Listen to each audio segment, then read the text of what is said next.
आई भैया हम व्यास सुरेंद्र यादव तमाम भोजपुरिया भैया के गोर छू के गोर लगतानी। एगो लड़की अपना महतारी के बारे में सोचतारी कैसे कहतारी, आई सभे गाना के माध्यम से सुनी। आंगना में कौआ बोले दुआरा पक्का गरे, का जान कवना घाटे जाके लागी भाग रे, का जान कवना घाटे जाके लागी भाग रे।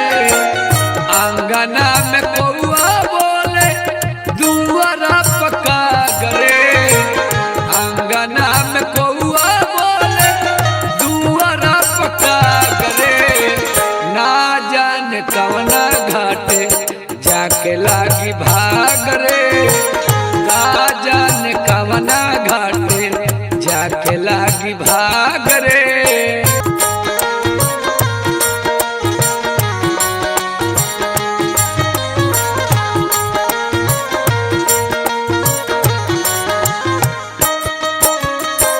जननी ना उजर जाई बाबुल के बगिया, माई के अचारवा में लग जाई दगिया, माई के अचारवा में लग जाई दगिया।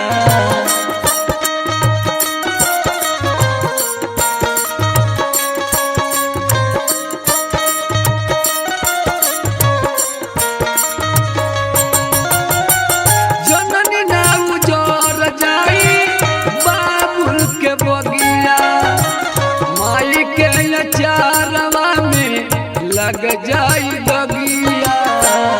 आंगना में कौआ बोले दुआरा पक्का गरे, आंगना में कौआ बोले दुआरा पक्का गरे, ना जान कवना घाटे जाके लागी भाग रे, ना जान कवना घाटे जाके लागी भाग रे।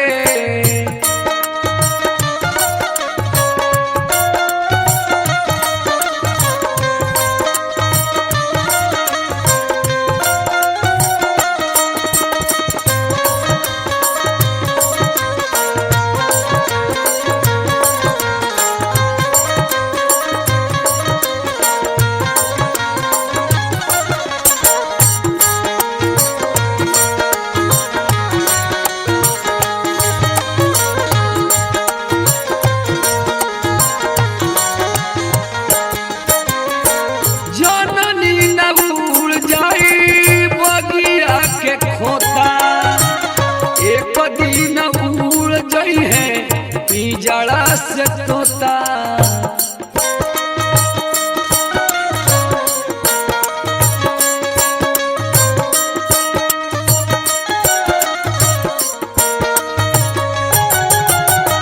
जननी ना उजर जाई है बगिया के खोता, एक दिन उड़ जाई है पिंजड़ा से तोता।